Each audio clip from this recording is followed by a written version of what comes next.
The following podcast is a W2M Network original production. Visit W2Mnet.com for all of our other great podcasts, plus news, reviews, articles, and opinions from the worlds of wrestling, video games, football, and entertainment. What time is it?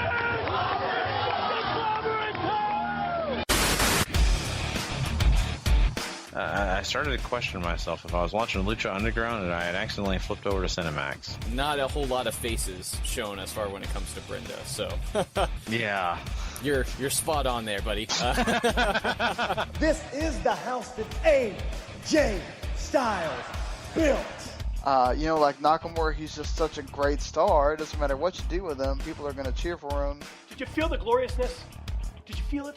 Bobby Roode did his job. This is insane how great they are. Well, I think the authors of Pain are young prodigies. That's how good we are, representing Bullet Club. This is what we do. Super Kid Pate! Bam! The party always continues no matter what.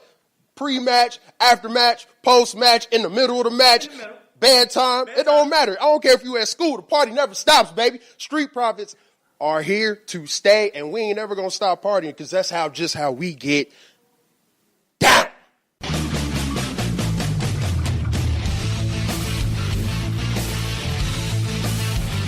Ladies and gentlemen, wrestling to the max.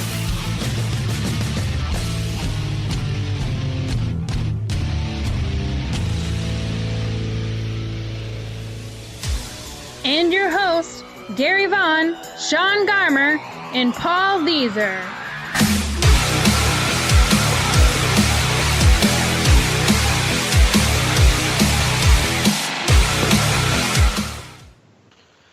Welcome, old, young, and all in between. It is time for Wrestling to the Max. That's right. You are listening to episode 259, part 2. And, of course, we are brought to you by W2Mnet.com as well as 411mania.com. I want to let you guys know, go subscribe now at Wrestling to the Max or the W2M Network. Whatever one you choose, make sure you go ahead and rate, subscribe, and, of course, review. We appreciate all of you who've already done that. Plus, hey, you can also go check us out on YouTube. Make sure you do it there as well. Heck, they'll even send you an email if you want to find out when our new shows come up. So there you go. All the great ways to come find our show. We thank you all. I'm, your host, Gary Vaughan. Along with me is Mr. Paul Leazar. Heyo. And Mr. Sean Garmer. Hello, everybody. Hey, and of course, we are excited about tonight. We are going to be talking about a lot of wrestling, trust me, and quality stuff, if you ask me personally. We'll be talking about some of the biggest news and basically this entire week. Also be jumping into Lucha Underground. We got a double dose for you. That's right. We didn't cover the episode from last week, so we got 2 of them for you today, and I'm excited about that. Plus, we'll be talking some Global Force Wrestling and the G1 tournament. That's right. We are talking all about this weekend shows. You've got 3 big ones coming up for you, so we'll be previewing those to let you guys know what some of the predictions and some of the thought processes going into this big weekend. So there you go. Plus, we are crowning a Superstar of the Week, talking about a match of the month and a Superstar of the month as well. So you've got a full slate of great content coming your way. We are totally excited about this show.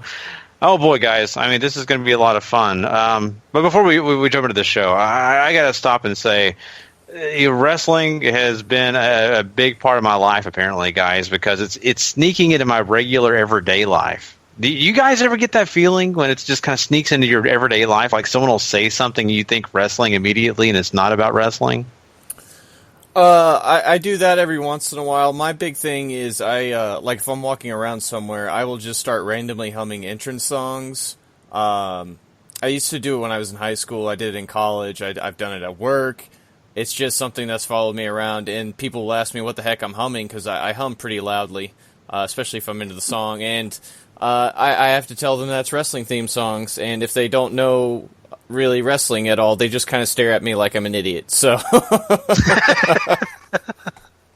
It's okay. We're all idiots sometimes, Here's the thing, and Sean, I'm sure you can relate, because your daughter is doing a bunch of activities and, of course, camp and all sorts of stuff. My daughter is in swim class, and I talked about this on the show before, but I got an email the other day, and it said it was the clothesline day. at swim class. And immediately I looked at this and I pictured my daughter standing on the edge of the pool and then the teacher clotheslining her into the pool. So, oh my God. I was just thinking, oh my God, which kind of crazy wreck is this going to be? Then I realized it was about them wearing their clothes to fall into the pool for practice in case that happens. So, different kind of clothesline. To be fair, I don't think people really use clotheslines anymore. So that would have been my first thought too. I'd go to that swim class if it was taught by Stan Hansen or something. Yeah, really learn how to clothesline. Yeah, him or Bradshaw, both those guys, I would be terrified to get close. I'd be afraid if they did that, especially into a pool, I wouldn't come back. Yeah. So. Yeah, I mean, if Bradshaw did it into a pool, you'd be going right there to hell. I mean, you're not that far at that point, so might as well. Huge portal opens at the bottom of the pool and just sucks you in. It's like, oh, JBL joined Lucha Underground for 2 minutes. Like, you can go anywhere. The portal opens and it's Gary, we've been waiting. It's like Drago shows up. Oh, I have a bathroom just for you. That's exactly what I was thinking about, man. Oof. Oh, man. So, yeah, wrestling definitely, has been a big part of my life, apparently, because I keep thinking about it. And I got to say this, guys, you know how sometimes I kind of get to be that super fan, like, technically you say mark out, whatever. I talked about Ken Shamrock on our Tuesday show. Now, I've got to say this. I listened to Jim Ross's show this week. He had Tony Schiavone. Sean, you know how much I love Tony Schiavone. Like, I'm over the moon, yeah. Tony Schiavone. He said on Jim Ross's podcast that he actually calls you if you buy a T-shirt. So that's amazing. Yeah, you're telling me. Like, I'm just getting all these dreams of talking to him for minutes. So is it like, where he actually seriously has a conversation with you? Or is it like one of those, like, where, The Rock used to call you to order the pay-per-view? Yeah, well, apparently he says that he literally calls. He's making fun of Bruce Pritchard and saying Bruce Pritchard will call you on the phone, say, thanks for buying my shirt, bye. And he'll hang up. But Schiavone says he'll talk to people and for a few minutes. And so I'm really considering buying a T-shirt. But here's the thing, Sean. I'm a little nervous, though, because I can imagine the phone call and Schiavone calls, hey, I'm Tony Schiavone, thanks for buying the T-shirt. And all he hears in the background is me going,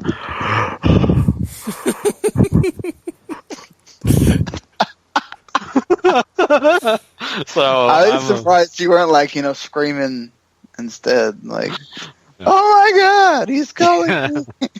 I know. So anyway, I'll let the folks know. You guys will be the first to hear if I call, and say, hey, I just talked to Schiavone, about that T-shirt. So we'll see. I may be too nervous to do that in general. It's so you put my butt in the seat, so it's fine. That's exactly. He held on to me for a long time. Schiavone kept me in WCW, watching as a fan. He just couldn't save me from Bam Bam Bigelow. That's the only problem he had. So I could see Gary listening. Yeah. I could see Gary listening to Tony Schiavone do his minor league baseball commentary just because he wants to hear Tony Schiavone. Yeah. You'd think that I'd have his podcast saved, but I don't. I need to figure that out. So, but anyway, well, enough about me, guys. I keep talking on and on about myself, but let's talk about something that people actually listen to this podcast for, and that is professional wrestling. So we've got a lot to talk about. So let's jump into this thing, and let's talk some quick hits. We'll be right back with that right after this.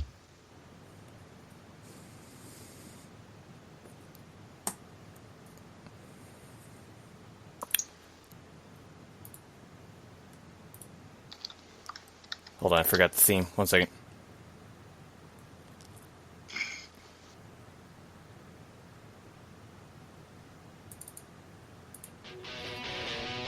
It's time for wrestling news. Quick hits. Take it away, Gary. All right, guys. Well, you know what? I mean, we're talking about being a super fan of things and people and such. I got to talk about one of my favorite factions, D-Generation X. It has been 20 years. That's right. Their 20th anniversary is this week. And I just wanted to bring this up because, WWE, of course, did their own little video of it, kind of having fun with the whole D-Generation X music, and they were all wearing T-shirts. A lot of the current superstars. You had Sasha Banks, you had Fandango, and of course Breeze, and different people just having fun with the D-Generation X stuff. But I had so much fun watching that, but I just kept thinking back on my memories of D-Generation X, and can't believe it's 20 years. I just feel more older and older as time goes on, man. But I'm thrilled. It's cool. I still have my D-Generation X shirts in my drawer. My wife, has not thrown those away yet, luckily. Bless her. I'm much like you, Gary. It's a reminder of how old we're getting, because, God, 20 years I can still remember the promo and the whole story that led to the formation of DX. So, it's really cool, but we're turning into old timers. Back in my day, we used to say "suck it" to people randomly. Yeah, that was high school all over again. Yeah, Sean. I know you were a big fan. That means I was 10, 20 years ago. So it just makes you really feel old. Like, where has time gone in all this? But that's really cool that we're still getting to live these moments and go, hey, this was 20 years ago, and look at all the wrestlers that have come because of that, and along with the NWO and other things, just really awesome. Yeah, it is, and I talk about it because of the fact that it's kind of funny. There's certain things that you take away as you watch wrestling, right? And certain things you kind of latch onto, and it basically stays with you. There's certain things that make marks on your wrestling wall, if you'll say. And D-Generation X has definitely got a big stamp on mine. Like, every time I would create a superstar in a video game, and basically my real life, I'd always like to imitate D-Generation X. Goldberg was one of those people who was in my early wrestling fandom, and I still have him, as a guy that I still think about when I think about wrestling. And so saying that, you could even say, with Sean, me and you actually, had fun with this D-Generation X gimmick. We kind of ripped it a little bit ourselves. We did a youth thing for a youth group thing, and then we kind of pretended we were D-Generation X, and we got on stage and did the whole shtick and gimmick. And yeah, we dressed up as if for Halloween, too.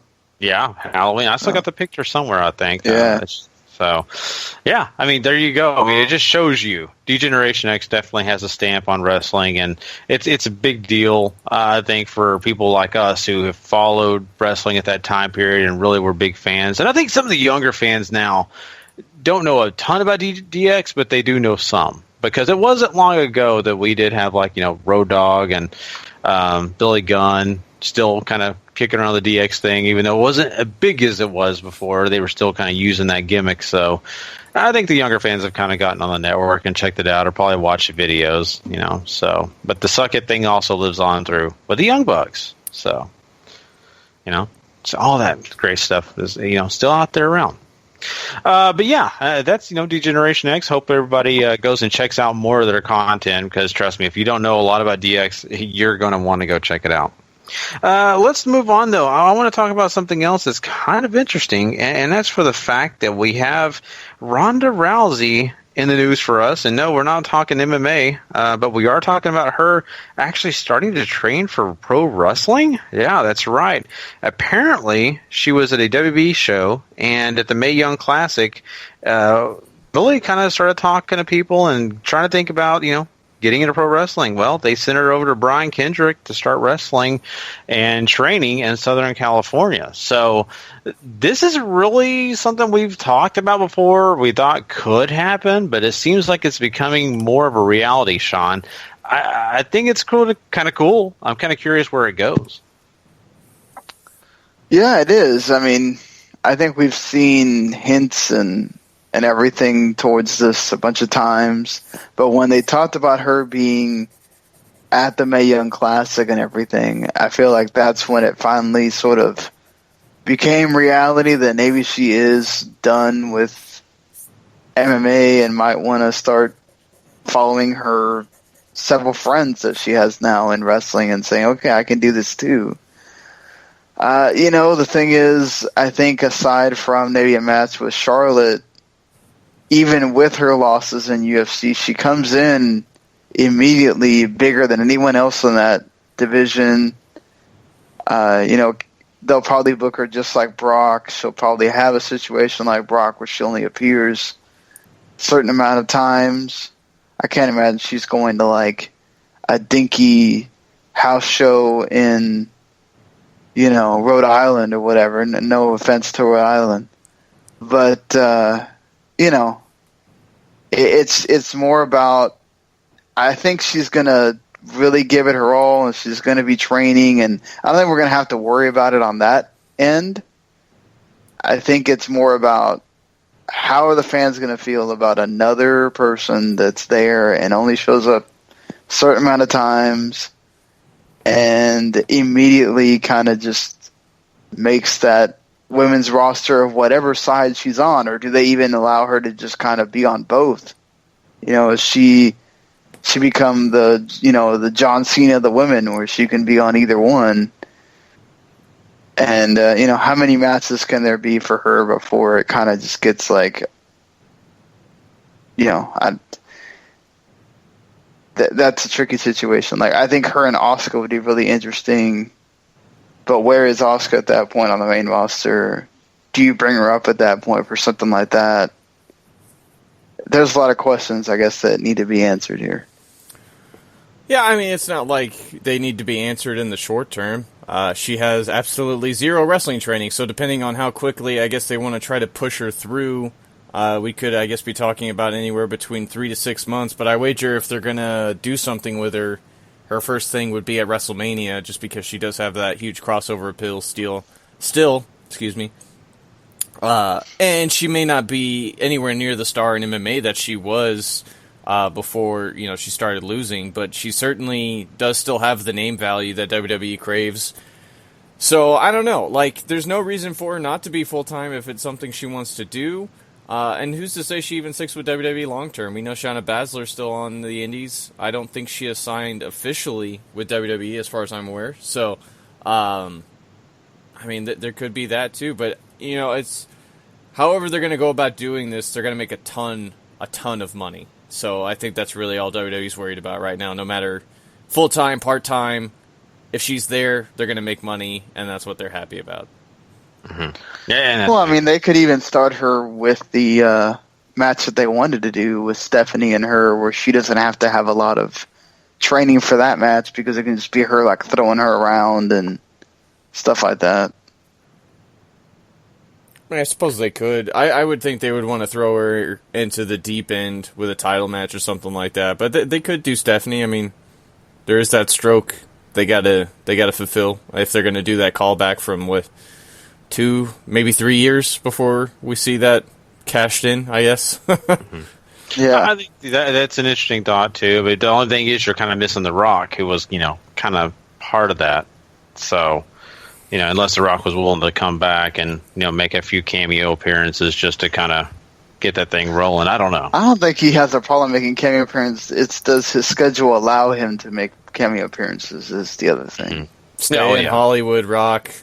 Oh, yeah, I forgot that's a sore spot for Paul. You got to stay away from that. But yeah, I mean, what's funny is Ronda Rousey is a big name. I heard Dana White refer to her as the Mike Tyson of UFC, So, she was such a big deal. Of course, her later time was not so great, but, kind of like Mike Tyson, right? Mike Tyson had his moment, then later on down the line, couldn't win a fight to save his life. So, I mean, this is just the way it works sometimes. But still, when she joins in and does something with WB, it's just going to be money.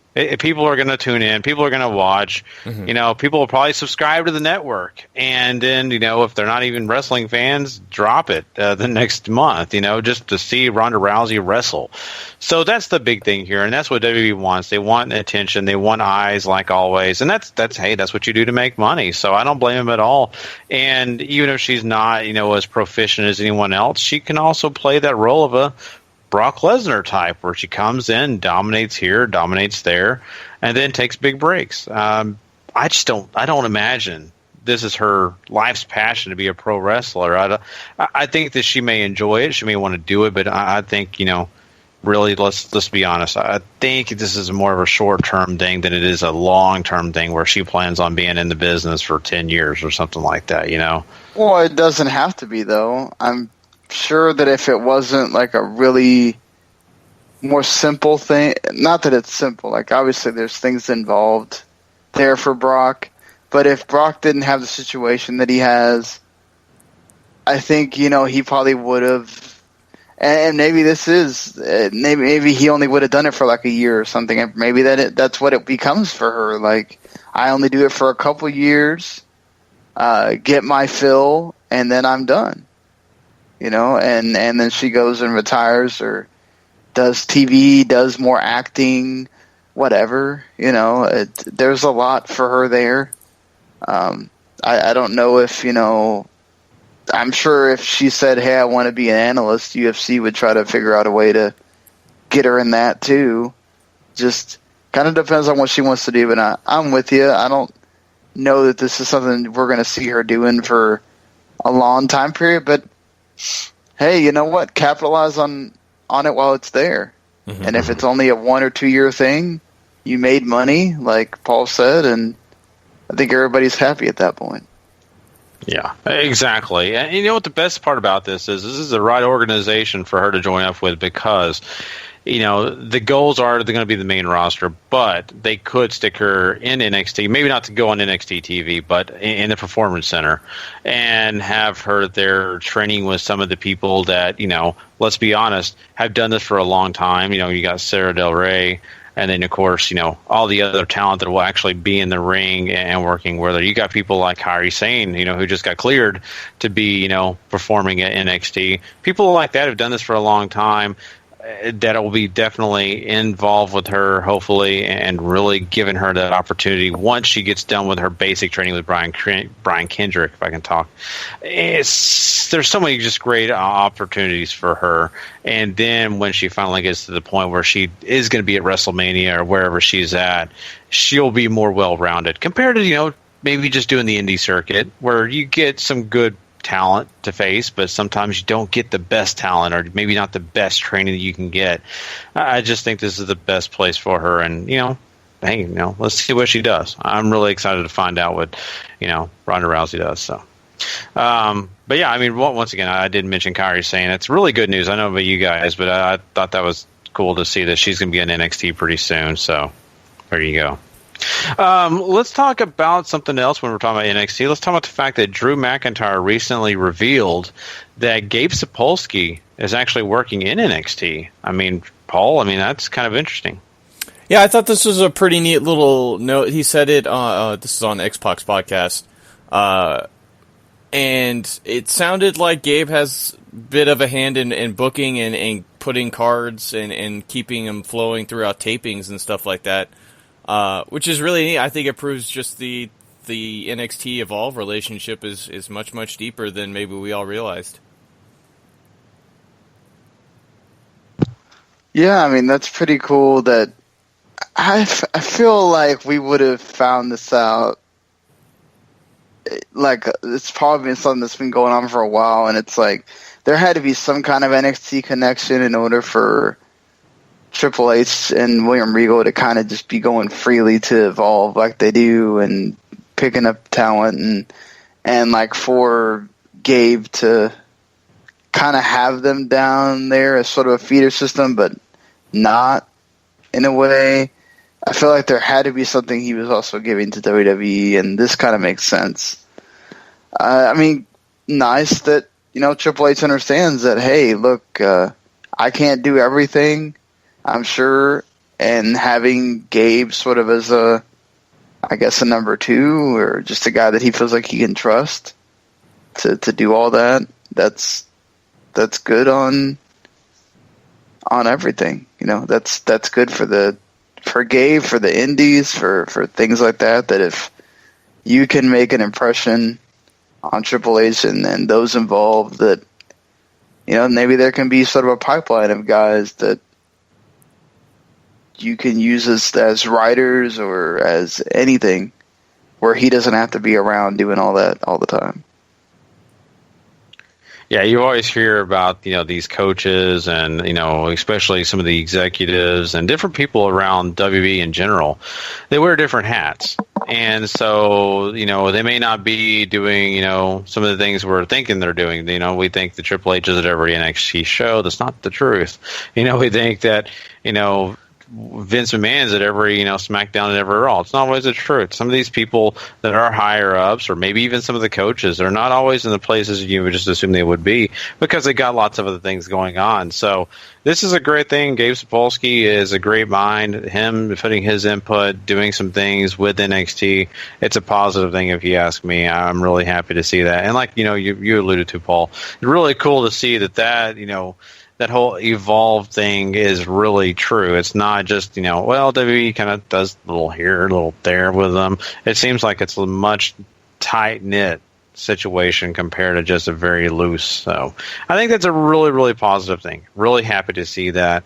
And, good for Gabe Sapolsky, man. I know he's happy that he has some input on some of this stuff in the WWE, so. There's something else going on with WB, and it's not really that great, if you ask me. But it is what it is.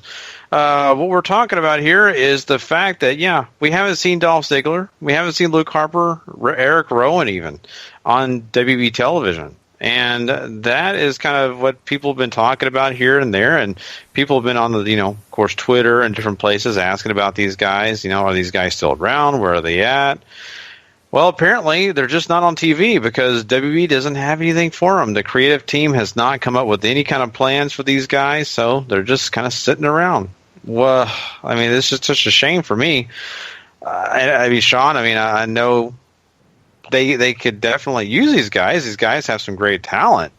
It's just they're not using them. I feel like with Dolph, how much more are you going to do with the guy? So that doesn't really bother me.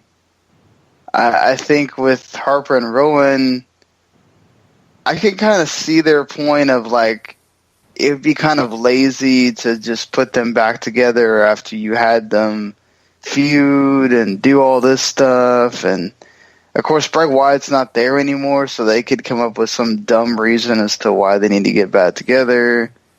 Obviously, they can provide a great tag team, but I'm kind of more disappointed in that they had something there at one point with Luke Harper and they threw it away, or they kind of just lost interest in whatever they were doing with him, or Vince looked at it and said, "Oh, this guy is not gonna get over with the way he looks," or whatever. It's just that's the one I'm kind of more disappointed in. I think we knew for a long time that Eric Rowan was always going to be a bit player. And they tried doing the comedy thing with him. It didn't work. And, other than putting him in a faction again, it's not the Wyatt family, but maybe something else. Or just putting him in a weird tag team. Like we saw them just kind of do makeshift tag teams with, Harper and Sin Cara and Rowan and Aiden English. If you do something like that, maybe you can get a little bit of mileage out of him, but as a singles guy, I just can't see it with Rowan. And, I just feel like Harper's the one losing out here. The other two, not so much. People are still into Dolph, though. It's kind of silly not to have him on TV right now, in my opinion. Especially if you can find somebody who he could tag up with. I think that would be fine. We don't really see him tag wrestle all that often, so that could be a new way to keep him fresh. I'm with you on Luke Harper. The dude is super talented. He had something going, and then they just dropped the ball with it and have him off TV now. I think Eric Rowan probably could be served with going back down to NXT in the Performance Center and seeing if they can't find another person to tag him up with and see if that can fly. Just because I think he's better that way. He works so much better in a tag team than he does a singles guy. He does, and Rowan's a guy that, I kind of feel bad for because I know his heart's in the right place. I know he's trying, but until he either changes the gimmick up or just really does kind of find that place in a tag team, it's just kind of a lost opportunity. I look at, Harper and think, man, great stuff from him. Really happy with, what we got early in his career. But, I just don't know if they really felt like it was working. I don't know if it was really working per se. I kind of hated the black tank top. I thought to myself, I know he's out of the Wyatt family, but why can't he just stay true to himself? Who knows what they're going to do with him? I wouldn't even care if they even tag those guys back up. To me, it is what it is, right? I mean, at least they'd be doing something, and at least the tag division would be getting another tag team that they kind of need, to be honest with you. So, and Dolph Ziggler, in my opinion, WWE just needs to get over themselves and send him on an excursion. Let him go to New Japan. Say, okay, Dolph, we don't care. Just go do something. Go play. You know? So, they don't care about him. It's obvious. They don't even use the guy. So, go let him play in Japan. Let him have fun. And, you know, when you want, bring him back. So, but who knows? Well, I just hope that they figure out something with these guys. All three of these guys deserve to do something. And we've already talked about two of them that we really like. So I know there's a lot more fans out there who want to see at least two of these guys. So let's see if they do something in the near future now that this word has been going around so much lately. Let's hope. I think with Dolph, we also got to remember, too, that he does like doing his comedy thing. Mm-hmm. So maybe he was offered, hey, we can put you in a tag team, or hey, we can give you this thing. And he said, you know what? I'd rather just, if that's what I'm going to be doing, I'd rather just, can I just have some time off and do my comedy thing? And they'll be like, all right. He's like, yeah, there's a Pizza Hut parking lot I got to perform at tonight, so I'll see you guys later. I'm kidding. I'm sure he's great. I've heard that he does some, bars and stuff like that, and has, a pretty decent schedule. I mean, he's been around to different places, so I hope the best for Dolph Ziggler, even if it's not wrestling, even if he goes into comedy. I don't know. I want the guy to do something that makes him happy, because he's entertained me for so long, and I just hate that his passion is wrestling and he's not wrestling. So, but anyway, enough about me getting depressed about poor Dolph Ziggler. I just want to ask Vince McMahon that. Vince, do you really want to be doing that when Jesus comes back? Picking on all poor Dolph Ziggler? Really? Come on. Anyway. What if Dolph Ziggler is Jesus' favorite wrestler? Yeah, that would be awesome. He's wearing the Ziggler shirt, just like, look, I love 80s bands. I love Dolph Ziggler. You guys leave him alone. If only that could happen. Anyway, well, let's talk about the WB Network. Let's jump into that conversation, because there's some stuff going on there. Apparently, WB's been working on some of their contracts and some of the things they got going. They reworked the contract over there in Africa, which is interesting, because they've kind of set themselves up with some, pay-per-view type things for the network over there in Africa, which has kind of messed up South Africa a little bit, because South Africa had some previous arrangements, but they're trying to work that thing out. But one of the bigger deals here is that they have got a situation where they're launching in China now. And this is going to be something that's kind of be the same kind of situation like a pay-per-view. We'll have this actually happen on August 18th, and this will be where people can order it and really get all the pay-per-views and everything that they want when it comes to WB. Yeah. What do you think, Paul? I think the China thing is really good news. That's something they've been working on for a while, and to get that all up and going over there is pretty cool. Africa is interesting. There's a scene in South Africa, obviously, that's sort of growing, and I don't really know much about the rest, unfortunately, but any exposure in any way that they can get more people to subscribe is great. So it's good news for them. They've wanted the China thing for ever. Mm-hmm. So this is good for them. Hopefully it works out. Again, TV is what it is over there, but that model has worked for them in the past in other countries, so why not do it there? I think the South Africa thing, very much like India, that's kind of rising. We remember hearing about all those GFW partnerships in South Africa was there, and you're kind of like, what, South Africa? Well, who's there? But there's apparently some big scene over there that they really enjoy wrestling. So one of our first fans that we had was actually from South Africa. Old Mithy, if he still listens, we still care. So it'd be cool to hear from you. We don't hear, since we don't have that phone number anymore, we don't hear a lot from you guys anymore. But it's cool. It's cool that they continue to branch out to all these places. They are China's that last big fish that they have. Obviously, after that, I don't know if there's any other country that they really have not launched in, or region that's like left out there. But it's good for the network to keep growing. Mm-hmm. No, you're right, and that's the best way is to become, very global, and that's what they're doing. China is interesting to me because that's a tough place. It's really hard to get into a country that really is run by the state, and honestly, really watches closely the content that their people watch, right? They are very mindful. They want any other kind of, thought processes coming into that country because they have a set thing, they want to make sure that people hear the news from them and only them.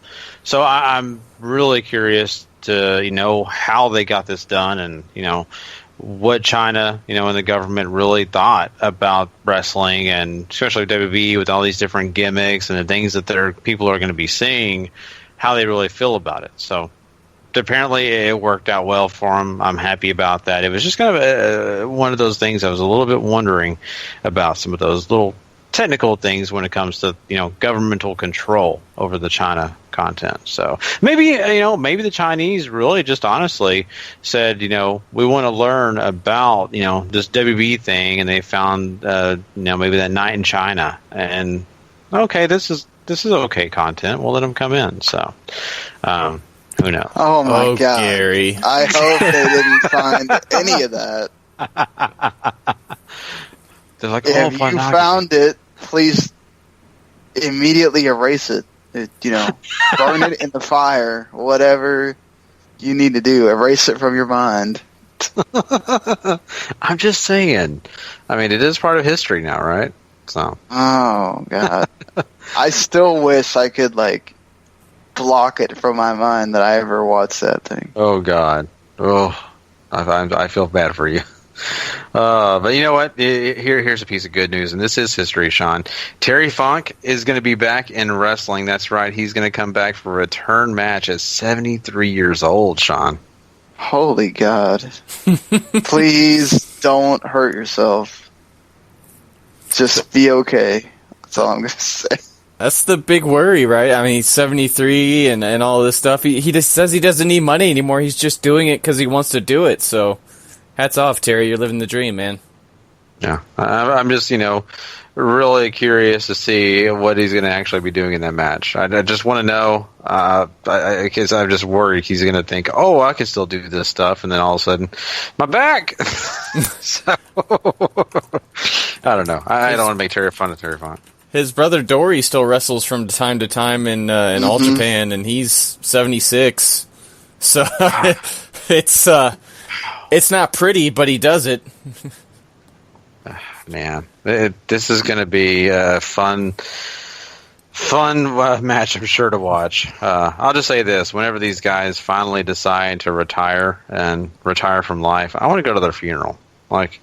I imagine their corpses are just going to jump up and wrestle too. It's like, we're not done. We're not done. Terry Funk's just going to play the Desperado song. Be awesome. I would love it. Yeah. Well, you know what? Something else that is history is Kathy Kelly's NXT Insider. It got canceled. Yeah, How dare you, Gary? It was your fault. It got canceled. Because I didn't watch it. It's my fault. Yeah, exactly. Did you guys watch it and point the finger back at you? No. I watched it once. Yeah, so I kind of get that one. I don't understand the Renee Young Unfiltered one, but I understand that one. Yeah, this one. She hasn't done new episodes in a long time, though. Well, probably because they didn't allow her to. She, gets a payday from that. So they're like, So, I don't know. But if she would have the highest ratings on the network, if you ask me. So, or at least from this household. But anyway. Let's talk about the one last thing here, and this isn't really by WWE, but it's kind of cool. Netflix has green-lighted the Glow. Yeah, that's right. Glow will be back for Season 2, guys. It's official. I'm super excited. I love the first season. I thought it was great. Can't wait to see more. No release date as of yet, but at least you know it's coming. Oh, so glad it's coming. it kind of had to with the way it ended, but it's just still nice to know that it's going to be there. Mm-hmm. Mm-hmm. Yeah, I'm really happy about it, and I'm really kind of curious how they go about the timetable and everything, and how they're going to, kind of work it. I know that they didn't go by really their historical glow, from the 1980s. They kind of did a few things that were similar, but didn't go completely into that. We're doing it by the timeline situation. So that's what's fun about it. I think you'll get a great show coming into season 2, and it'll be entertaining. It'll be exciting because there'll be a few things that'll kind of touch base to what reality was. So I'm just a big fan of the 80s in general. So I'll be thrilled about the music. Hopefully more Stan Bush, Sean. Hopefully more of that. That's what I need involved in my glow. So you could say that we dare them to put in canvas. Oh yes, there you go. I love it. I love it. I just wish we had that to play now, but we don't. And we also don't want YouTube to cut this. No, I'd rather not get YouTube blocking us in different countries. Yeah. Stupid YouTube. We have the touch for that, certainly. I'm sorry, YouTube. We love you. Don't cut this, please. Anyway, all right. Well. There's you go. Some good news coming out of Quick Hits. Season 2 Glow. I'm excited. Guys, we got more to talk about tonight. That's right. So we are going to move on from Quick Hits, though, and we are going to jump into a double dose of Lucha Underground. So let's go ahead and do that, guys. We are going to run over to that temple and talk all about it. We'll be right back with Lucha Underground right after this.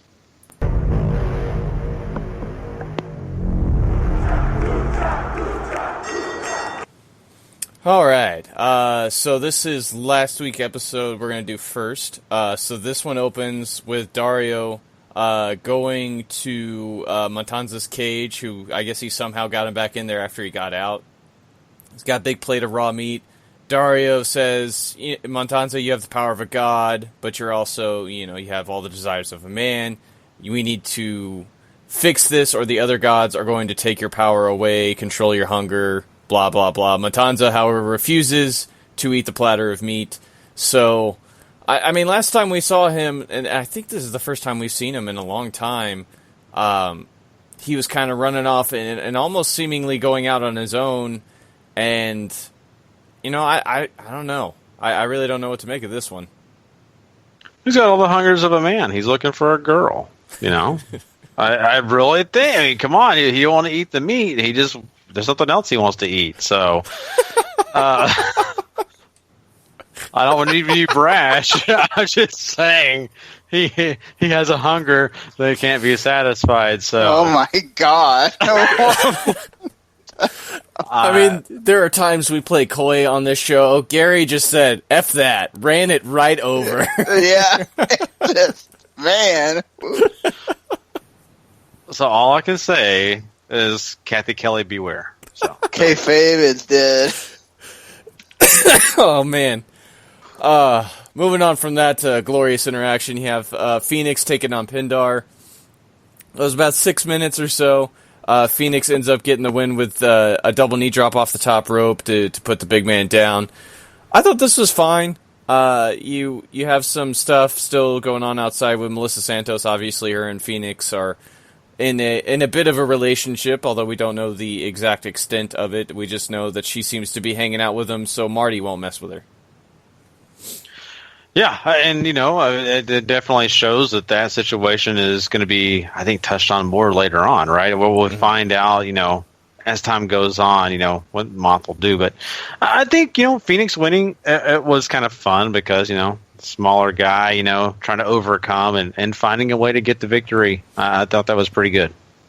Yeah. How lucky is Phoenix? He gets to get used by Katrina. We don't know if something happened there. And then he gets to be around Melissa Santos. I mean, that's one lucky dude. Yeah. I mean, when pretty ladies fly, it's got to be the mask, right? He's got a cool mask. Yeah. Ladies love masks, right? That's what I hear. Gosh darn it, man. I wish I knew that in high school. Yeah, me too, buddy. I would have worn a mask every day.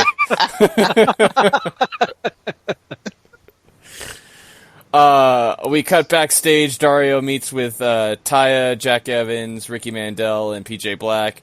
Evans, however, can't talk. His jaw is wired shut, so Dario tells Worldwide Underground, essentially, you keep failing despite all the opportunities I keep giving you, and you constantly cheat. So I don't want you to get involved in anything going on, especially in relation to the title match between Johnny Mundo and Rey Mysterio coming up in the coming weeks. However, next week, the medallions are going to return, where it's time to crown a new Gift of the Gods champion. So PJ, Taya, and Ricky Mandel will get opportunities as long as they don't interfere in tonight's main event, which, of course, is Johnny Mundo taking on Dragon Azteca Jr. And then we cut back to the ring where Prince Puma takes on Dante Fox in this absolutely incredible match. About a 12-minute sprint, super flippy fest that you would expect from these two. Prince Puma does come out with the win. Big shotgun drop kick leads to the 630 on Dante Fox. Can't recommend this one enough, guys. Go watch this. This was awesome. Yeah, that was a blast. I really enjoyed watching that match. I don't know how you couldn't. I mean, maybe if you're, I'll say this, if you're an old school wrestling fan, you're going to hate this. I'll be very honest with you. Selling is not exactly the key here in this match. But you know what? It doesn't matter. This was a fun match to watch. Both guys are excellent. So everything I expected out of it, I got. I'm really happy with it. But I do want to touch on the worldwide little thing here. I think, we got Dario talking to them, and it was just funny. I'm sorry. I can't think of his name now. The mouth wired shut. Jack Evans. It was hilarious. Jack Evans. Yeah, I don't know. I can't think of his name. I love him talking and then just completely misunderstanding what he's saying. Yeah, I just that was so awesome, so hilarious. So that was a fun little segment, and it kind of gets you into understanding what Dario wants to happen with that. So cool stuff. Absolutely. So after the Puma and Dante Fox match, Killshot shows up and lays out Dante Fox, obviously to get revenge. For the attack and the distraction that Dante did to knock Killshot out of the tournament. Killshot then gets on the microphone and says that things aren't over. They're not settled between them. They had issues before the tournament. They had issues, obviously, going way back. So they're gonna. This is gonna keep going. I would be down for another. I forgot what it was that Killshot did with Marty the Moth, but another giant warfare match or something would be awesome. Oh yeah, that would be golden. I want to see it. Let's do it. Let's go ahead and book it now. Yeah, for sure. We cut back to the police station.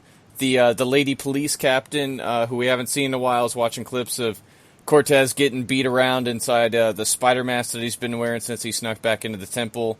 The police know that Cage has killed Councilman Delgado. And the lady police captain now wants the gauntlet. So, another hat in the ring there for that. She also reminds us that she has one half of that mysterious pendant that Katrina also has. So, more intrigue there. And then we get to our main event. Johnny Mundo takes on Dragon Azteca Jr. 9 minutes or so. Mundo, of course, gets the win after crotching Azteca on the top rope and then hits the end of the world. I thought this was good. They didn't, obviously everybody stayed out of the way from Worldwide Underground's in because they want those medallions and stuff, but I thought Azteca looked pretty good here in defeat. Yeah, I think so too. I think they did a pretty good job of letting both guys come out look strong.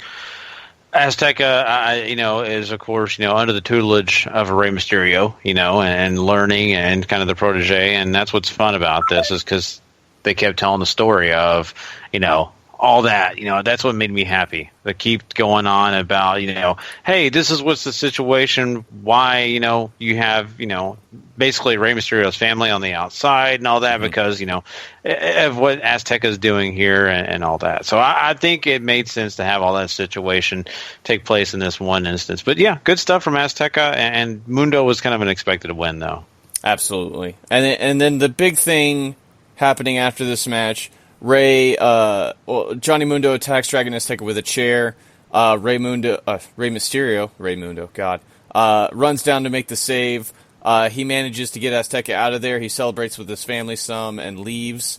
And then Johnny Mundo starts harassing Rey's family on the outside. And Dominic steps up and tells him to back off. Rey comes out again. But the Worldwide Underground comes out, beats down Rey, and then Mundo lays out Dominic with a belt shot, which is just super awesome, because now this has gone from competition to intense feuding for sure now, because you know obviously you can't do that to a man's son. And then we see Phoenix walking Melissa Santos to her car, and he, you know, sort of, you know, they're being boyfriend girlfriend, right? He's giving her a piggyback ride and all this other stuff, and Marty is creeping around in the background, threatening to take Phoenix's mask. So clearly, we were right. Masks are what ladies love. Oh yeah, see right there. That just it's a proven fact now. And so now when I go down to Mexico, which I'll be doing in October, I'll be at all the Lucha Mask stores trying to find the best ones. No, but I'm married, so I won't really need it. I'll hand it off, but I'll definitely just wear it around just to see if it works. Get some with some like Irish colors and see if Manda's into it. Yeah, could you imagine that? Yeah, I would love it too if she just got the Irish accent all of a sudden popped out like, "Oh, honey, you look so good in that, don't you?" It's been about 1,000 years since I've seen a man like you. That's golden. Then I would wear it every single day and night. Trust me. But yeah, I doubt that. She's not so much into that stuff, but I think this was kind of fun. To kind of just see what they're doing here, and I think that's a positive. And kind of get you thinking as you go out of Lucha Underground in that episode. And the one thing I want to touch on is the whole Dominic stuff. I think it's really cool that they have Dominic to be a part of this. I didn't really think that Lucha did this. I didn't read any spoilers or anything like that, so I had no idea that Dominic was going to be a part of the show. So I think that's kind of cool. Training him on. Yeah, I completely agree. So moving on to this week's episode, we have a 6-man tag for the 3 medallions, opening it up for us as Taya, PJ Black, and Ricky Mandel team up to take on Paul London, Saltador, and Mala Suerte, who of course are the Rabbit Tribe. This is essentially 5 minutes of the Rabbit Tribe playing around before they end up getting the win after Paul London hits a shooting star press on Ricky Mandel. It's entertaining. I'll give it that much. Yeah, it was good. I mean, I love London in the corner, like his crotch, like opening his legs, like, "Hey, come on." That was hilarious. I'm sorry. I'm like, you're just giving her that okay. So, I mean, I just love the Rabbit Tribe. It's a lot of craziness. It's goofy. It doesn't have to make sense for it to work. So I'm just thrilled about that. But I think that the match itself was fine. Nothing just extraordinary, nothing that just blew me out of the water. But I think it was fun. Mm-hmm. Yeah. Fun is the name of the game, I think, when it comes to the Rabbit Tribe. So, I mean, maybe we'll get something cool from them later on, but who knows. We go backstage to the Worldwide Underground's new manager. He's upset with Taya, PJ Black, and Ricky Mandel for losing and wants to kick him out of the group, but Johnny Mundo will allow them to stay so long as they step up their game. And that moves us right along into this great matchup with Mil Muertes taking on Jeremiah Crane as part of the Cueto Cup. And we have this huge brawl that takes place before they even get to the ring. And I should mention and touch on the fact that Jeremiah Crane obviously used to have a thing with Mil Muertes' manager, Katrina. They seem to have grown up together. They have this huge history, and now it's sort of all coming to a head here in this match. And I think they put on a phenomenal brawl. Great back and forth, lots of intensity. Mil Muertes, however, ends up falling victim to the flatliner, and Mil Muertes moves on to get the win. This was super, super fun. I mean, I don't know if this really got us any closer to a resolution between what's going on with Crane and Katrina, but this was still top-notch stuff. I agree. Man, I really, really enjoyed this match. I thought they did an excellent job. And everything surrounding it when it comes to story, I think it just fits. It works. And yeah, there's no clear resolutions, but at least you kind of get that feeling that this is still important, right? Mm-hmm. This isn't something that's it's kind of okay, and the matches are just they're just kind of slowly doing. But no, they really did an excellent job, and I think that for the most part, I'm still interested and I care what's going on here. Yeah, I'm right there with you. Afterwards, Katrina gives Crane the kiss of death, and Muertes hits him with another flatliner, so this ain't over.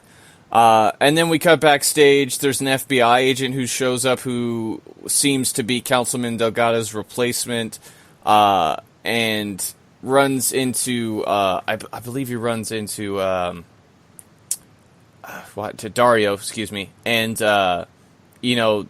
they're not really going to chase after somebody who's had a god implanted in their body, so they're not really going to chase after Cage. But he does say that his friend in the limo will make everybody's flesh fry when the Great War comes. So the sci-fi elements just keep getting crazier and crazier. Yeah, because you just, he's basically saying an apocalypse is ensuing, and it's going to happen. And, then you think to yourself, wow, okay, so how far are they going to go with this whole thing? Right. But, I think it's interesting, and I think the guy that did this, he's a great actor, if you ask me. I think he did a wonderful job. But, yeah, I think, overall, this makes it more intriguing. And I love the fact that this guy's a Pentagon Dark fan. That made me really happy. I was thinking, man, me and you think alike. So anyway, I like Dario's response. Who isn't? Yeah. So there you Too go. true. I think though this is a story that it's a slow burn, but it's a good slow burn. I'm really curious week to week what's happening with it. Yeah, this is very much stayed in the background, and they have episodes where they'll touch on this every once in a while, but they keep adding in elements and more elements that keep hinting at something greater going on behind all the temple stuff. So really, really cool, and I love these little segments that we get. We're going to get more of it before this episode's over. But first, Pentagon Dark takes on Tejano. He beats him in about 7 minutes after Famous B tries to help Tejano by throwing a horseshoe to him. Pentagon ends up getting it and just clobbers Tejano with it to get the victory. This is more about the Famous B Brenda Tejano angle going on than the actual match. But even still, we all knew looking at this, Pentagon Dark was going to get the W. Yeah, how could he not, right? Mm-hmm. That's the given. I think for the most part is what we get after that, though. That's so interesting, and I think that the situation that we have here, it's kind of funny how everybody's going to react to it. Mm-hmm. Yeah, Pentagon after the match, of course, looks to break Tejano's arm. Famous B, however, jumps into the ring to make the save. It, of course, does not go well with him. A super kick later, he has his arm broken. Then Pentagon grabs Brenda and breaks her arm, and Pentagon walks out like the badass that he is. So, Tejano, the guy that wants to basically take care of you and manage you may not want to do that so much anymore. And the girl that was kind of hot for you, I think, just got really cold. So, feel bad for Tejano. Go get a mask. Yeah, no, this time. Yeah, maybe it'll help. Maybe it'll help. But actually, this is really interesting, and I really do want to find out those reactions. How Famous B is going to react, and I'm sure Brenda too, because they kind of had Tejano's back here, right? Mm-hmm. They were kind of the ones pushing him along because honestly, he's the guy that no one really cares about because he doesn't have a personality. Mm-hmm. And I think that that's a fun storyline. I really am happy that they're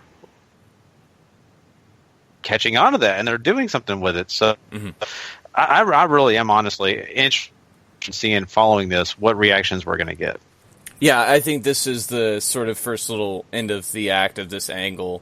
And it is really interesting where they're going to go. Is Tejano going to be wooed by their ability to essentially get their arms broken for him, or is this just going to drive a bigger wedge between them? We'll just have to wait and see. So your semifinals are now set for the Cueto Cup. Pentagon will take on Mil Muertes, and Ricochet will take on Phoenix. Or Ricochet. Prince Puma, excuse me. And then to cap off the episode, Katrina has a meeting with the police captain, which of course is the lady. Her last name is Vasquez. Vasquez asks Katrina for her help. They want Cage's gauntlet. And and Vasquez lets Katrina know that she will give her half of the medallion that they share. Katrina obviously has had the other half for a while. We learned that at the beginning of this season. And she believes that Mil Muertes is the only man who can get the gauntlet for her. And if this all comes to pass, then Vasquez will just give Katrina her other half of the medallion. Katrina agrees, and it turns out that the police chief is in fact Katrina's mother. So I originally thought that she was like sort of going to be an opposing force, but maybe that does not seem to be the case anymore. Yeah, excuse me. Yeah, you're right, and I thought it was kind of weird at first, just the way that they were interacting with each other, and just how Katrina was talking about how she's stuck in between dimensions and how she wants to be back in a physical form again, and all this stuff. And it's really sci-fi. It's really kind of fun. Mm-hmm. And then all of a sudden, popping out of nowhere is that soap opera moment where everybody goes, she's your mother. The what? Oh my God. So, yeah, that's definitely a Twitter moment if I've ever heard one. So yeah, I mean, I think this is actually becoming even more weird. Yes. But at the same point, interesting, and it's something that I want to see also on this front, how they're going to do this. And now Mil is going to have another big task ahead of him, and I can't wait for that task to take place. Yeah, I mean, Cage is a murderer now, and seemingly does not care who he murders. So fun stuff happening there, but that's Lucha Underground for the last 2 weeks. Yeah, and that's a double dose, and I hope everybody really enjoyed it. I know, we kind of had a little longer Lucha Underground moment here, but I think it was worth your time, and it was really fun. So there you go. Well, we're having problems right now. Sean has actually had to leave the show for a brief moment. His internet's giving him problems, so he hopefully will get back. We were going to talk G1 first before we jumped into some of the Global Force Wrestling stuff. But I think we're going to have to flip that because we want Sean, if he can be available, we'll have to wait and see if his internet does return. So we'll push off the G1 for now, Paul, and I'll give you a second here to pull up the Global Force Wrestling taping. But yeah, I mean, that sucks sometimes. That's what happens. There's sometimes that we have these technical issues, and I apologize to people. Sometimes it just happens, and we have no control of it. Trust me, if we could help it, we would all be in a studio right now and recording this thing. But hey, it's just not possible right now. Unless you want to donate, or you can get us a sponsor and pay us full time, we will gladly do it. In a heartbeat, I think, for most of us. Yeah, in a heartbeat. So. But anyway, Paul, do you have the taping in front of you, sir? Yeah, I'm ready to go. I still don't have the music for Impact. I really need to change that, but yeah, well, we'll think about it. One of these days we'll get it to you. So go someday. Let's do this. So Impact opens this week with LAX and the Veterans of War having a big brawl outside the building. They're throwing each other around catering, really just having a good old time beating the piss out of each other. Before security shows up to try to break it up. We then cut to a video package of Sienna's last knockout standing victory over Rosemary. And then Sienna comes out. She's ready to stage a sit-down strike in the ring because she's everything that a champion should be, and she's not really getting her fair shake out of the bargain, according to her. Karen has already booked her in a match for next week, and she doesn't even know who her opponent is, and she's very upset about that. We find out essentially that it's going to be Gail Kim. Gail comes out, we have a big brawl, and referees fail to separate them before Sienna can make a hasty retreat. So, any thoughts on any of this stuff going on right here? The beginning of the show being a brawl was kind of abrupt, but I think that's what they want. Wanted something to spark the audience and kind of say, "Oh, what's this? What's taking place here?"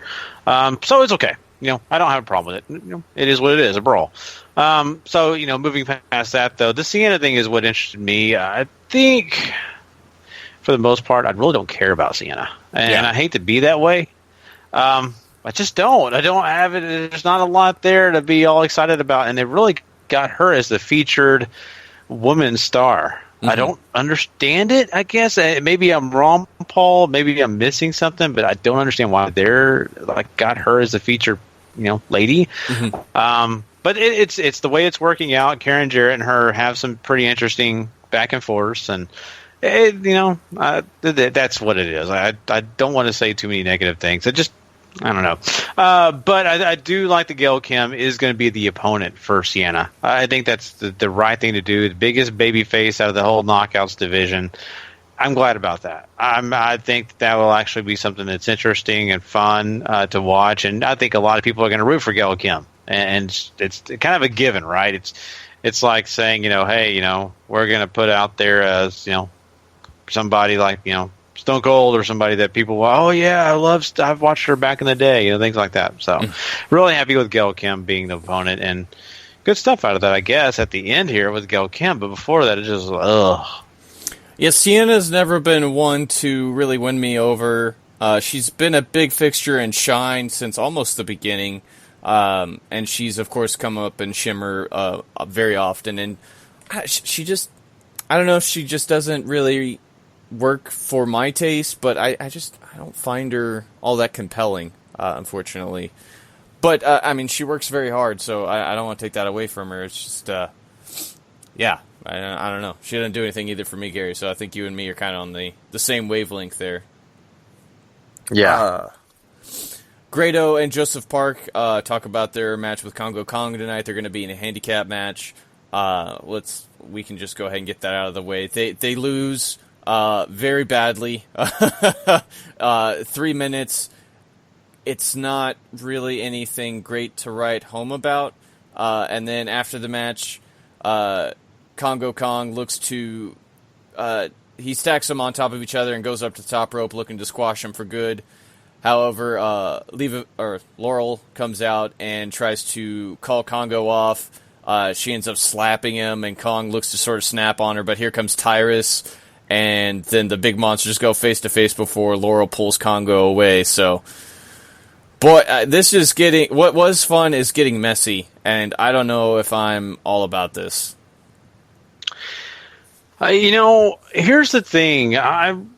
I think it's halfway amusing, the Grado storyline with Laurel Vaness, right? I think it's a lot better than what Laurel Vaness was doing beforehand, but this is still not to the point where I'm loving it. I want him to do something really great, something really funny. I would love to watch the Grado Vaness wedding. I just want to see it happen. I don't know when we're going to get to that, if we're going to get to that or what. Having Kong be this opponent and all that stuff, it was okay. So I'm kind of glad that they kind of put someone else in the frame of Tyrus, right?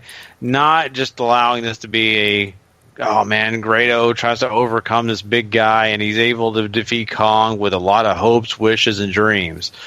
I'm kind of glad maybe we're over that and we're going to move to Tyrus and a big guy that's going to have this monster match with another big guy. So I think this could work, though. I'm glad to see this, and I want to see actually what they have when Tyrus actually talks about this, because why did he come to... Well, he may have came to Laurel Vanessa's aid because, Congo Kong was about to kick her butt for slapping him. Yeah. But other than that, is that the only reason that Tyrus came out? I don't know. Why did he come out? Did he just want to face Kong? Who knows? That's what I want to find out. Other than that, the rest of it is just kind of... it's there. It's what it is, So, and the fact that Tyrus is on one of my favorite shows, Preacher. So I just got to throw that out there. I never talk about that, but so glad to see. I don't know if you've seen it, but he actually plays a guard in hell. So neat. No, I've read the comics for Preacher. I haven't watched the show yet, just because I'm a little bit wary they can't do what they did in the comics on television because the TV station might not exist anymore. So, yeah. However, getting back to the subject at hand here, backtracking a little bit, you have this great opener between Laredo Kid and Garza Jr. taking on El Hijo de Fantasma and Naomichi Marufuji, from Noah. This is super fun. Really fast pace, about 10 minutes or so. Marufuji ends up getting the win with a sliced bread on Garza, if I remember correctly. And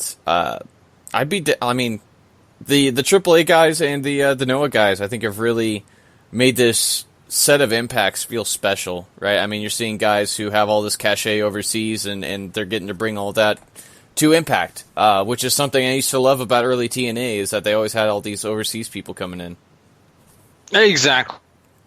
And I think what's nice, too, is it's got a little bit of a name value. Mm-hmm. It's not exactly what you would call American name value, but still, if you're a fan of wrestling and you do follow more than WWE, you're happy because you're getting a chance to see some guys that, have that name value, but are also super talented. And I think that's what's really added. You're right on point with that, Paul. So I thought this match was really fun as well. I really enjoyed it. Marufuji getting the victory was nice. Mm-hmm. Absolutely. We get an OVE promo. This is, of course, Jake and Dave Chris. They're going to arrive next week on the Destination X show. Lashley, Loki, and Trevor Lee then make some comments about tonight's six-man main event, where they promise basically that they're going to teach their opponents a lesson, and Lashley is quick to let them know, we aren't friends, this is just business, and just stay out of my way because Lashley gonna Lashley. And then we get a video package for the X Division title ladder match next week when Trevor Lee takes on Sanjay Dutt. Jeff Jarrett then discusses his visit to AT&T for some reason, which is where Lashley trains in MMA and all that stuff. And basically it's a big focus on Lashley and how powerful he is and all this stuff. And this leads into a sit-down segment with Seidel and Lashley with Dutch Mantell. I mean, they say basically what I think everybody was expecting them to say. Lashley's going to kill him. Matt Seidel's looking to prove that top X Division guys can hang in the big leagues. Yeah, I feel like they spent a lot of time on something we already knew, and that's what you just told me. So we both agree on that. We understand that. And I get it, right? I mean, they want to make these guys a big deal. Matt Sydal is a big name. I mean, a huge indie star, has done a great, job for himself. Done some great stuff in New Japan, been around the indie circuit, just really, kicking up the dust for himself. But that's great. That's excellent. Joining GFW, hey, that's a really sweet deal, too. He's a super big name. Really happy to see him face off against, a guy like Lashley, just to see the dynamic there. But besides that, it's just nothing new, nothing spectacular. I think it's given us an opportunity to just really, talk about something different with Lashley besides him just facing other big guys. Positive on that front. But the rest of this is just like, hey, how much time can we waste talking about something that is kind of just a given, right? It's, this is going to happen, but I don't need to see the gym where Lashley, works out, does all this other stuff. I just don't care. I watch it and I fast forward. I'm sorry. I didn't even watch it. I knew what it was because they've done it before. It's boring to me, so. Yeah. Karen Jarrett then has a big argument with Bruce Pritchard. Pritchard has a big announcement to make next week. Everybody, I guess, is circling their calendars as we speak, looking forward to that one.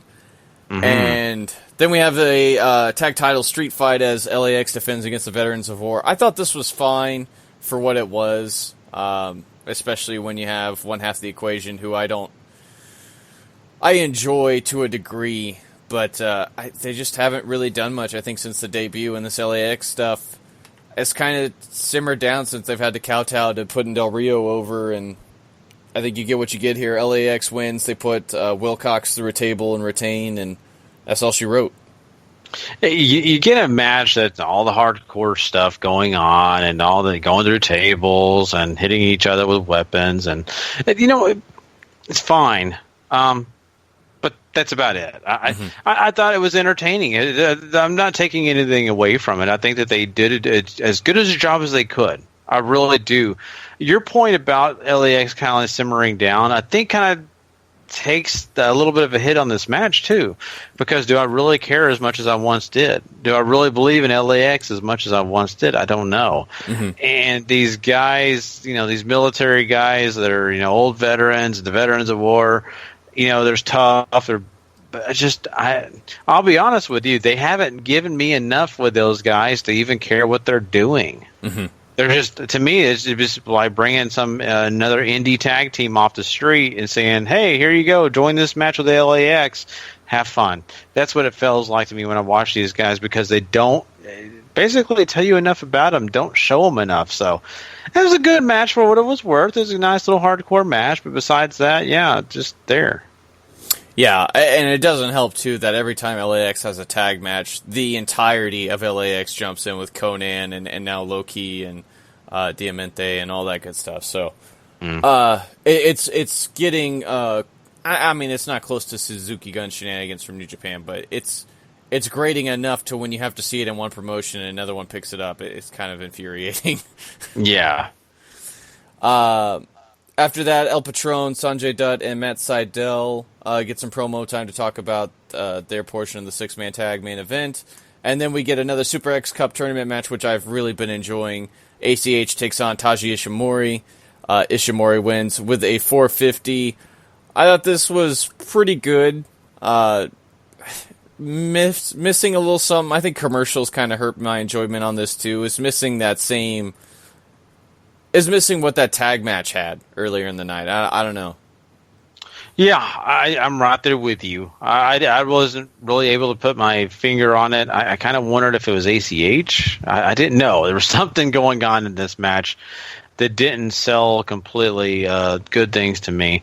But, I think it was worth, at the time I spent watching it, I think that they tried to do something that was not just going over as well as I think they wanted to do. So Ishimori winning, I think, is the right situation. 2 450s at the end there was, impressive, good stuff. So a good, clean victory for him. And of course, it gets a chance to kind of preview what we're going to get next week, too. Yeah, and you get to see that as Ishimori and Desmond Xavier have a standoff after the match.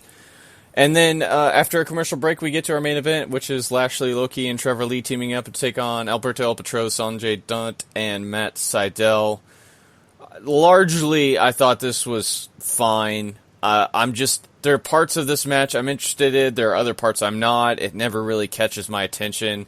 However, Lashley, Loki, and Trevor Lee are your winners after Loki hits a double stomp to pick up the win ahead of his title shot against Patron next week. So, good stuff. Yeah, I mean, this is okay. And I think that they did what they wanted to do, and they accomplished some of the things they wanted to accomplish when it comes to basically kind of previewing some of these big matches, right? Mm-hmm. Oh, man, this guy is going to be in the ring. You're going to have Loki and Dutt, Lashley, Sydal, this kind of stuff. Yeah, okay, great. A little bit of a preview, and then they kind of mix things up a little bit here. So that's good. Do I like those matches a lot? Not really. I'm not a huge fan of it. I just, just not my favorite thing. But, I think it's a main event that people would want to tune into, especially if you like some of these superstars. And so for that reason, I think it was worth your time. Outside of that, though, not my favorite thing. Yeah. Next week, of course, is the Destination X show. Should be a lot of fun stuff on that. Impact continues to be sort of hit or miss for me, but, not a bad show overall, I would say. Just exceedingly average. Yeah, and, if you want to equate it to a go-home show, this kind of felt like a go-home show. So I'm not going to hate on it too much. They were leading up to one of their big events, which is, the X Division's biggest night, right? So I think that that's what we kind of have to look at and say, look, they were building things. They're trying to get us ready for next week. So I'm not going to hate on it too much. I may not have been a fan of everything, most of everything, but that's okay. Sometimes you got to have those go-home shows just basically be a setup. Mm-hmm. So that's fine. But yeah, that's Impact Wrestling for you guys this week. Of course, now we are going to move on. And now that we have Sean Garmer back with us, I'm glad he's back. I'm glad the internet issue is not an issue right now. We're going to talk some G1. That's right. Look forward to this big weekend coming up. So Sean and Paul are going to talk all about it. We'll be right back with that. King of Sport. New Japan Pro Wrestling.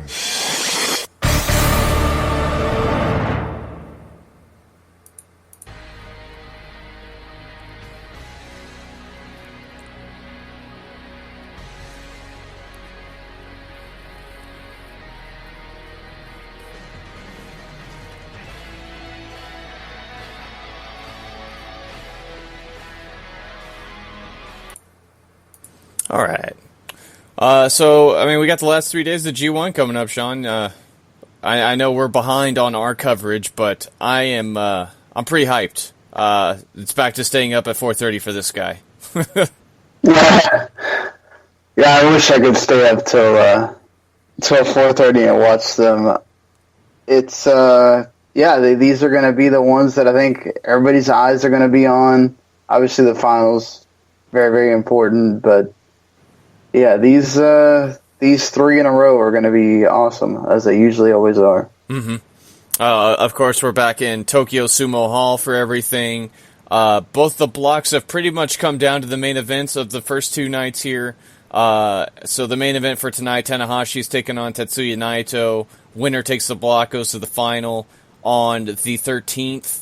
I mean, everybody's sort of been picking Naito from the start. It's hard to disagree with that, but Tanahashi has looked great throughout this entire tournament. And, I mean, does Naito get his win back, or does Tanahashi pull the upset, as it were? I feel like Naito's going to get his win back here. I mean, yes, he hasn't had the most impressive of tournaments in ring-wise, I think. But honestly, he doesn't have to. I mean, he's got the crowd behind him. It seems like LIJ is like split in half between where they're heels and faces, almost. You know, so like he's had some really good matches. He's had some, kind of okay ones. I'm pretty sure this is going to be a great one to kind of cap his night off, but I feel like he winds up taking the win and getting to that final that he couldn't get to last year. I just feel like the only reason you're going to have Tanahashi win is if you're going to have an Okada-Tanahashi final or something, which I just don't see happening. I mean, it would be... How ironic would it be that, Goto was the one that wanted that IC champion versus, IWGP heavyweight champion, and it's Tanahashi and Okada instead doing that, if that were the case. I mean, it would just play into the long-going saga of Goto being the bridesmaid and never the bride, so... I'm with you on this entirely, though. I think Naito takes the victory, too. Yeah, for sure. Other action that technically doesn't matter, but will probably still be equally as awesome. Isn't that weird to you that, like, Geto just went with the whole, okay, you're going to know who the guys are that's competing. There's no, oh, this guy could get a win. Oh, wait, no, this guy could. There's just none of that this year. That seems... weird. Yeah, I think it's just because people already knew what they were looking forward to in this, and I especially on the second show on the 12th, which we'll get to here in a little bit. But I mean, the 2 main events for this night are guaranteed almost 5 stars basically. So maybe he just didn't want to take any attention away from the performances they're going to turn in, but. I don't know, you're right. I mean, there's usually, at least in one of the blocks, there's usually some drama coming down to the last night about who's going to get in, and maybe he just doesn't want to play old hat and have, another Goto thing, like what happened last year. Fair enough, yeah. That makes sense. Yeah. The 3rd time each one of these matchups are happening, too. Yep. Also, something that's been, I think, a big deal this year is trilogies and seeing the same match over and over again, despite them being for excessively rising circumstances at times. You have also taking place on the 12th or tonight, the 11th. Nagata's taking on Bad Luck Fale. Togi Makabe is taking on Yoshihashi. Tomohiro Ishii's taking on Zack Sabre Jr. and Kota Ibushi's taking on Hiroki Goto. The co-main event and the Ishii Sabre match are going to be something special, I really feel like. I mean, it's Sumo Hall. I feel like they're going to want to deliver on these shows, and, I mean, you got 3 great matches here at the end to do that, for sure. Yeah, I feel like since you already had I feel like the Nagata match is is there to give him a nice send-off and get him a win against an opponent they always keep strong. Mm-hmm. It's hard to say that you're going to have a great match with Fale, but you never know. I think, Goto Ibushi's been awesome in this tournament, so having a one last hurrah with Goto would not be out of the question, obviously. Ishii and Sabre, we saw them at in the USA tournament, so we know what they can put on. They put on anything like that, we're going to be very happy campers watching it. And I hope Yoshihashi can get a win, just to give him a couple more points.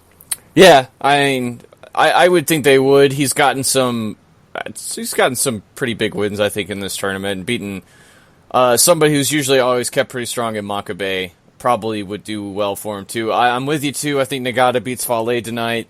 I think I would wager Ishii beats Sabre again, but you never really know with that one. I would also think Ibushi would get the win too, and maybe the saga will continue of whether he sticks around or not after this. Yeah, I'm waiting for that saga to have some kind of conclusion either way. Mm-hmm. I feel like if you're going to go compete in the G1, I mean, I'm not saying you got to do the tag league or anything, but at least be around for King of Pro Wrestling, Destructions, and be there to Wrestle Kingdom, and then if you want to leave again, do your thing. Yeah, I mean, I guess it depends on what kind of deal's on the table for him. I keep bringing this up all the time, but he said on multiple occasions he wants to be the IWGP Heavyweight Champion. The only way you can do that is if you stick around, Kota. So, figure your stuff out. Yeah, Geto has proven, and Kadani as well, they are not giving championships to guys that don't commit. Right. That's how it is. Very, very, very true. So looking at the 12th, which is the Saturday, Saturday show. That's the main evented, of course, by Okada and Kenny Omega. Okada drew Minoru Suzuki, which I know we haven't talked about on this show. So he's at 13, Kenny's at 12. Kenny wins, he's in.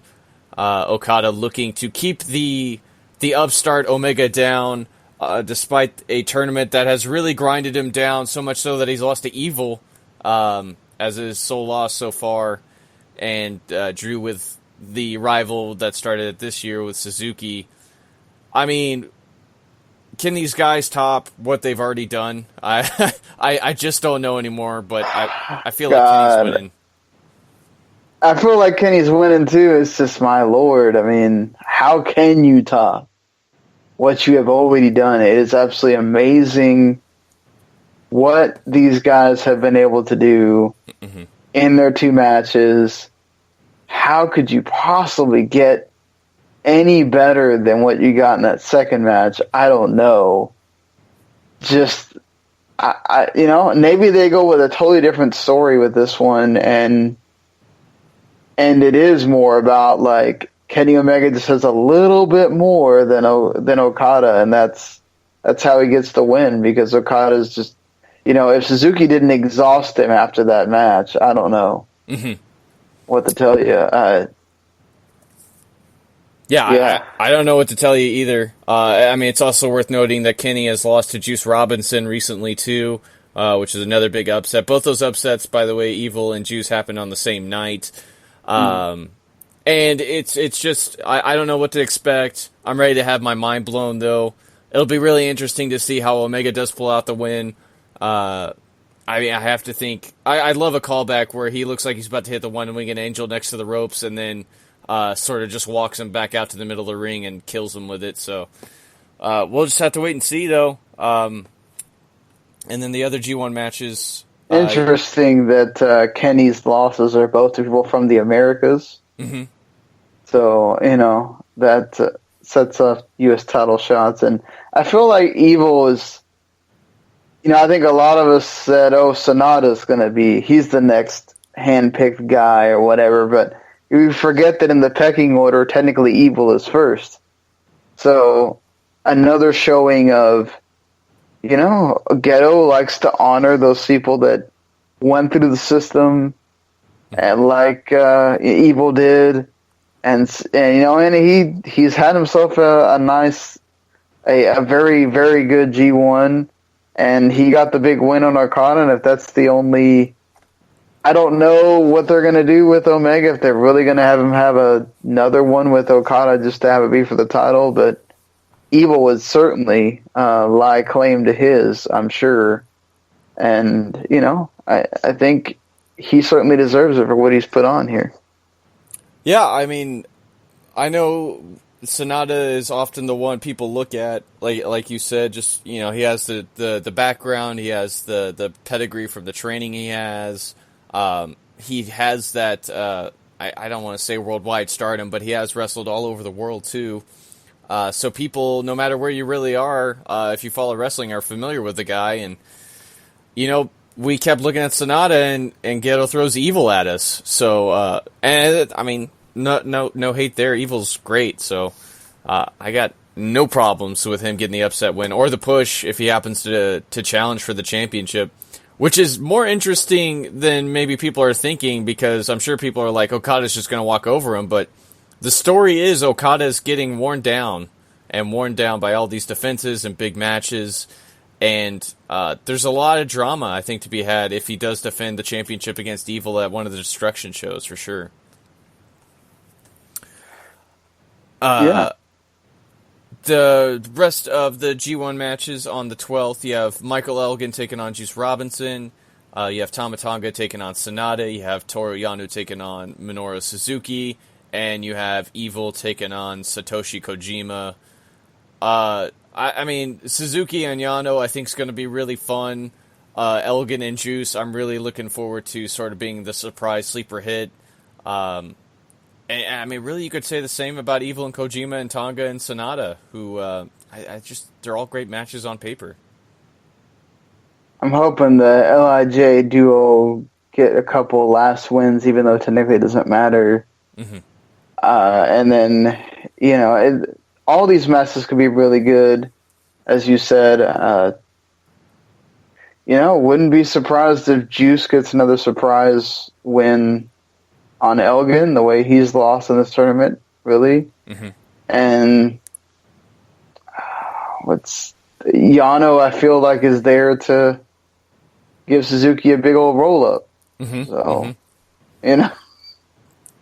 I agree.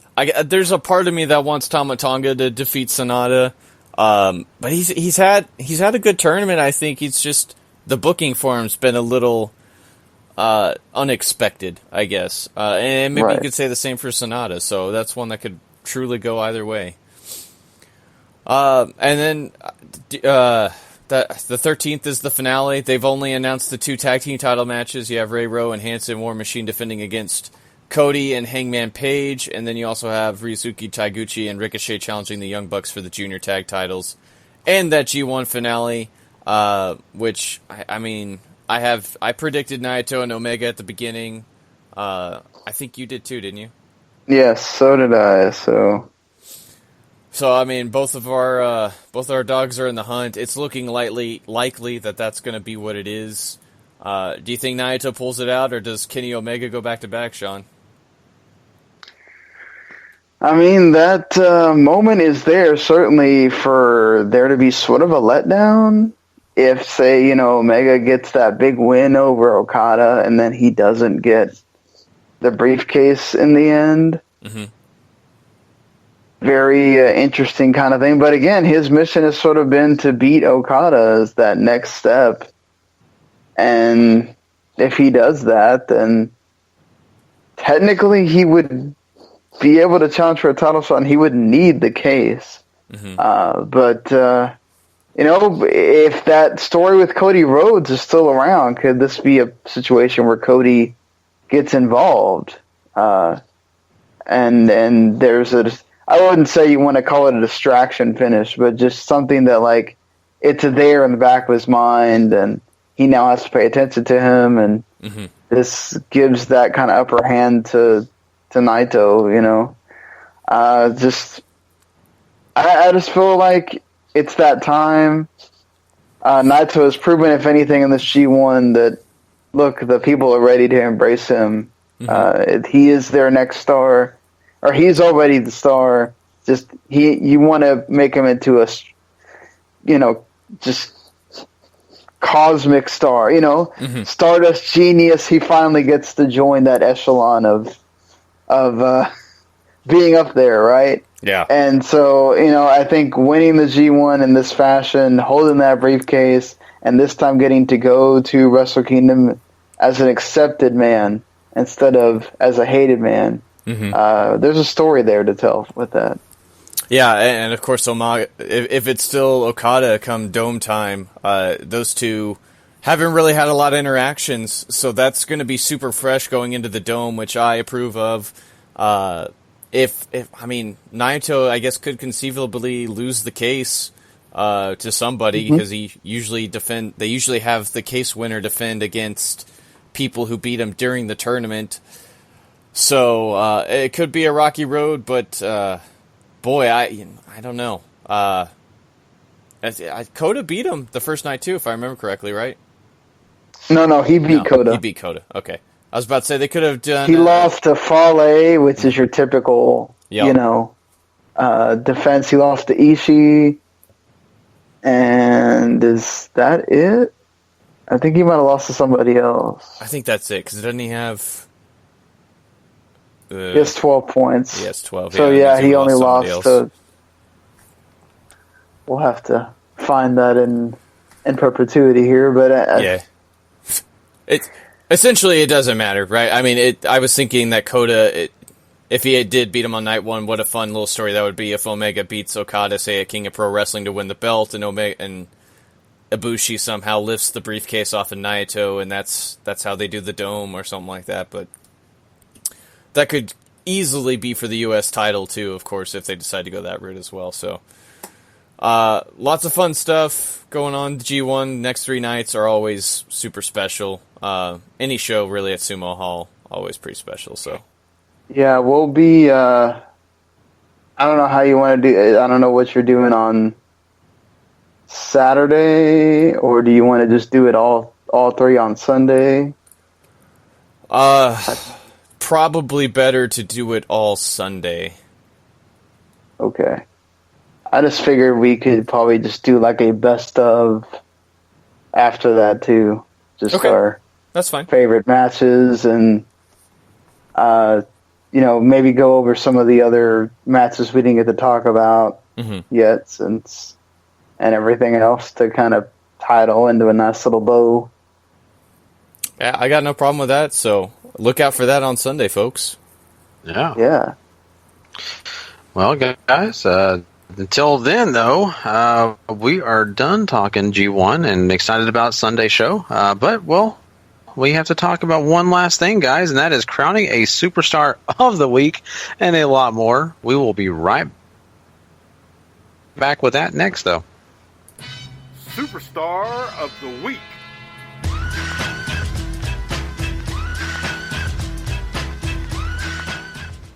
Go for it, Gary. All right, guys. Well, we're going to talk about Superstar of the Week first here, and we are going to start with our first guy on our discussion, and that is a guy getting 1 point, Braun Strowman. Yeah, Braun has a great last man standing match with Roman Reigns that ends with Samoa Joe sticking his nose into their business, but he ends up standing up before the end. Really, really fun match, though, complete with him throwing a chair right in Roman's face. Which has gotten a ton of play on the internet, which is super funny. You're right, it is. I love it. We got 2 points moving over there to Marunu, or I can't even say his name. Minoru. Thank you. My God. I was going to let you stumble through it. Sean's nicer than I am. Yeah, I know. I wanted to save him the peril of tripping over himself there. We would have been here for another 45 minutes. Yeah. You're going to say Suzuki, Gary. How about that? Thank you. Yes. So, Minoru Suzuki gets 2 points from his tremendous performance against Okada in the 30-minute draw that everybody needs to go watch. It's a fantastic match. Dare I say, better than their previous encounter earlier this year, and for its different reasons and for its own merits, right? It continues that story of Okada surviving this whole thing, this whole title reign, everything that he's been through this year. Mm-hmm. It's slowly and just been eating away at him, and this is another cog in that wheel, all setting up for what is there for him, the ultimate matchup on Saturday. Well, the guy that's going to get 3 points from us, I can definitely say his name, Juice Robinson. Yeah, Juice pulled out one of the biggest upsets of the tournament by defeating Kenny Omega with a roll-up of all things out of the One-Winged Angel. What a performance he's had in this tournament, it's a great victory. His reaction afterwards also got a ton of play on the internet as well. So if you don't watch the match, at least go find that, because it's a little surreal. Yeah. It's one of those epic reactions to something, never duplicated again. Mm-hmm. Gotta love it. 4 points are going to be given to Evil. Evil. Everything is evil after he got to end the show by defeating one Kazuchika Okada and perhaps going for that championship later on. What a tremendous moment for him. Star-making performance, or at least one that lets you know he's here and ready to step on the next level. Is Evil. Yeah, definitely watch that match. Also, the reaction from the crowd at the shock of what happens is also worth noting here. Just really cool closing stretch as well. Yeah, Evil playing it up at the end too is just phenomenal. He's ready to soak it all in once that 3 count happens too. It's great. Well, you know what? Evil may have defeated Okada, but he just couldn't beat him for 5 points. That's right. Okada got 5 points from us this week. Plus, he is crowned the superstar of the week, Paul. Yeah, I really should go through my list and count up how many matches I have Okada performing at over 4 stars, because I'm sure it's more than 2 hands worth at this moment. I mean, what a year this guy is having. He just continues to produce great matches, continues to produce great moments, and honestly is maybe the most intriguing champion in the entire wrestling industry today. Just incredible. Yeah, definitely. And there's still people out there that just can't see it with Okada. I don't know what to tell you, folks. Yeah, you're missing something for sure, people. I mean, go see an eye doctor, folks. Yeah, immediately. But yeah, there you go. Okada is our superstar of the week. But we do have to crown some other things from last month of July. Superstar of the month was Ishii. Yeah, Ishii breaks the stranglehold that Okada, the Hardys, and Kushida have had on Wrestler of the Month. Great performance at the G1 specials. He's had a great G1 tournament. Me and Sean talk about how he pretty much just breathes 4-star matches. It's hard to disagree with that if you look at this month of July.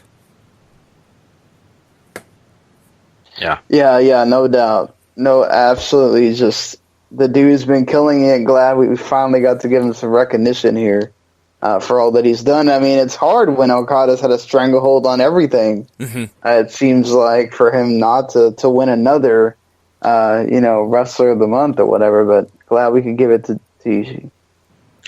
And our match of the month is Kenny Omega versus Ishii at that G1 special over in the U.S. Yeah, the finale to the tournament that closed the entire weekend, where Kenny Omega captures the U.S. Championship. This match, absolutely phenomenal. A 5-star occasion, no doubt about it, in my book. And I mean, what more can you say? How many 5-star matches has New Japan put on this year? It also might be more than 2 handfuls. It's just incredible. Yeah, it's going to be really hard to put anybody else in that promotion of the year category if this keeps on. It's going to be like New Japan and everybody else. Yep. Like by a wide margin at this point. And, I'm sure I've gotten messages that people get tired of us like overpraising New Japan or whatever. It's like, it's not overpraising when they have absolutely earned everything, and the epitome of that is another one of those matches, which is this one. I mean, this is one that got to be seen by a much more global audience, especially here in the United States. Many people that were not fans of New Japan became fans of New Japan, partly because of this match, of just ending a 2-part show with this magnificent spectacle that we were so privileged to watch.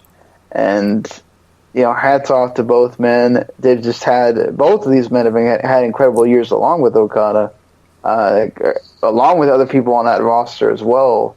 But these three have been kind of the standard bearers, and hats off to these two. For sure. So there you go, people. That is, of course, the rest of our Superstar of the Week, Month, and Match of the Month. There you go, guys. Well, we are done with the show. A lot of great content. I'm really excited about everything we talked about tonight. And, of course, next week you need to be looking out for episode 260, Part 1 and Part 2, where we do a lot more of this, a lot more great content coming your way. And don't forget about that G1 that special. Part 2 is going to be insane. Oh. NXT TakeOver. Yeah. SummerSlam. What else? Yeah, lots of things. Yeah. Myself, Patrick, and Harry are prepping for the beginning of the Mae Young Classic coverage, too. Yeah. Just, oh, my gosh. Yeah. It's getting big, guys, and I'm excited, but it's going to be a lot of work, too. But, yeah, people, make sure you tune in this weekend. Sunday, Sean and Paul both will be talking the G1, giving you the coverage of that final and all 3 nights that led up to it. You don't want to miss that. Of course, that'll be available for you guys and ready to listen to. So make sure you go tune in for that. And, of course, all the other great content we're talking about. It's easy to get. That's right. Hey, if you're listening to us on, maybe Apple Podcasts or wherever you get it, Podcast Addict, make sure you go ahead and subscribe if you haven't already at Wrestling to the Max. It just gets you everything. And that way that everything just pops up in the dock and you don't even have to worry about looking for it. It's immediately right there ready for you when you refresh it. And, of course, if you love everything over there at W2Mnet.com, which you need to go visit now if you're not doing it, you need to make sure you go tune in and check out that website. Not only are you getting all the podcasts, but you're also getting some great written content, a lot with a lot more. And trust me, you're not going to want to miss that opportunity. And go subscribe at W2M Network if you love everything over at that site, because you get all the podcasts that we provide. The network is so fun because there's so many various different shows you get, from wrestling, MMA, to sports, soccer and American football, and trust me, so much more stuff than you can ever imagine. So go check out W2Mnet.com and, of course, the W2M Network. We really appreciate all of you who've already done that. Plus, you can go find that stuff on YouTube as well. So there you go. That's the way to get in touch with us and get in hold of all of our great content. Of course, I am Gary Vaughan. That is Sean Garmer and Mr. Paul Leazar. Until next time, guys, if you're not living life to the max, not living life at all. You know it. Hey.